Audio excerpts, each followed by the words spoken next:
সকলে মিলে বয়কট করি কোকা কোলা খাওয়াকে।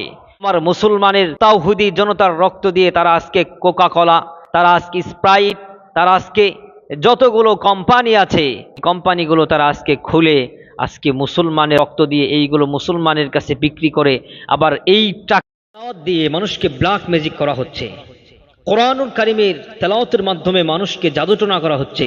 কি আশ্চর্যের বিষয় চিন্তা করেছেন ইহুদি নাসারারা মুসলমানদের পিছনে কিভাবে লেগেছে, মুসলমানদের পিছনে কিভাবে লেগেছে কোরআনুল কারীম দিয়ে। সেই দিন দেখলাম সারা আলী নামে ইউটিউবে একটি চ্যানেল আছে, সারা আলী নামে ইউটিউবে একটি চ্যানেলের মধ্যে বড় বড় আন্তর্জাতিক কারীদের কোরআন তেলাওয়াত, যে সমস্ত কারীদের কারি সুরাইশ, কারি আব্দুর রহমান আল ওয়াইসি ইত্যাদি ইত্যাদি মন জোরানো, হৃদয় নিংড়ানো যেই তেলাওয়াতগুলো আছে, যেই তেলাওয়াতগুলো শুনলে মানুষের অটোমেটিক ঘুম চলে আসে। এই তেলাওয়াত যখন আপনি অটোমেটিক 2-3 মিনিট শুনবেন, শোনার পরে দেখবেন তেলাওয়াতের নিচ দিয়ে একটা ব্যাকগ্রাউন্ড মিউজিক বাজে। কি বাজে? Background music. এই মিউজিকের মাধ্যমে মানুষকে ব্ল্যাক ম্যাজিক করা হচ্ছে। এই মিউজিকের মাধ্যমেই পিছন থেকে একটা কুফুরি কালাম পড়া হচ্ছে, যেতে যেন মানুষের ক্ষতি হয়। আস্তে আস্তে যখন এই কোরআন তেলাওয়াতের প্রতি মানুষের আকৃষ্ট হয়ে যাবে, মন যখন নরম হয়ে যাবে, তখন তার নিজের ক্ষতি হতে থাকবে, তার পেট ব্যথা করবে, মাথা ব্যথা করবে, মাইন্ডসেট নষ্ট হয়ে যাবে। দেখেন ইহুদিরা নাসারারা আমাদের প্রতি কিভাবে লেগেছে।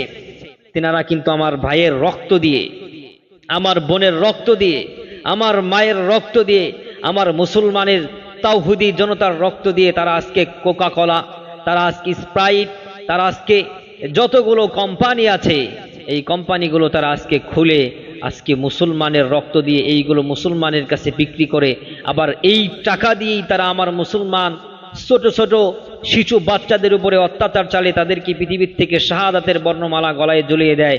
এই নির্মম অত্যাচার আমরা সহ্য করতে পারবো না। এখন আমরা সকলেই, এই যে কুরবানির ঈদ এসেছে আমাদের, এই কুরবানি ঈদের মাংস গোস্ত খাওয়ার পরে আমাদের কোমল পানীয় খাওয়ার প্রয়োজন হয়, তাই না? সকলে মিলে বয়কট করি কোকা কোলা খাওয়াকে। সকলে মিলে আমরা এই সমস্ত যেই নাফরমানি মুনাফিকি যেই সমস্ত কোম্পানি আছে, যারা তাদের সাথে লিপ্ত আছে, সংযোগ আছে, যারা তাদের এজেন্ট বাংলাদেশের মধ্যে, তাদের পণ্য আমরা বয়কট করি ইনশাআল্লাহ। মুসলমান কখনো তাদের সাথে বন্ধুত্ব করতে পারে না, যারা মুসলমানের উপর স্টিম রুলার নির্যাতনের চালায়, যারা ছোট ছোট বাচ্চাদেরকে হত্যা করে, মুসলমান তাদের কোম্পানিকে কখনোই অ্যালাউ করতে পারে না ইনশাআল্লাহ। আমরা সকলেই বয়কট করব এই, আমরা কোকা কোলাকে, স্প্রাইটকে, পারলে আমরা মোজো খাবো ইনশাআল্লাহ, মোজোটাকে আমরা প্রমোট করবো ইনশাআল্লাহ। 100 বারের বেশিও, 1000 বারের বেশিও, 100 বারের বেশিও নবী সাল্লাল্লাহু আলাইহি ওয়াসাল্লামকে স্বপ্নে দেখা সম্ভব। সুবহানাল্লাহ। আসলে কি নবী সাল্লাল্লাহু আলাইহি সাল্লামকে স্বপ্নে দেখা যায়? জি, নবী সাল্লাল্লাহু আলাইহি সাল্লাম বলেছেন যে আমার সূরত শয়তান কখনো ধারণ করতে পারে না, আমার সূরত শয়তান কখনো ধারণ করতে পারে না। অতএব যেইভাবে নবী সাল্লাল্লাহু আলাইহি সাল্লামকে আমরা স্বপ্নে দেখব, সেটাই হচ্ছে আমাদের আসল নবী, পেয়ারা নবী, সরকারে দু আলম মুহাম্মদুর রাসূলুল্লাহ সাল্লাল্লাহু আলাইহি ওয়াসাল্লাম।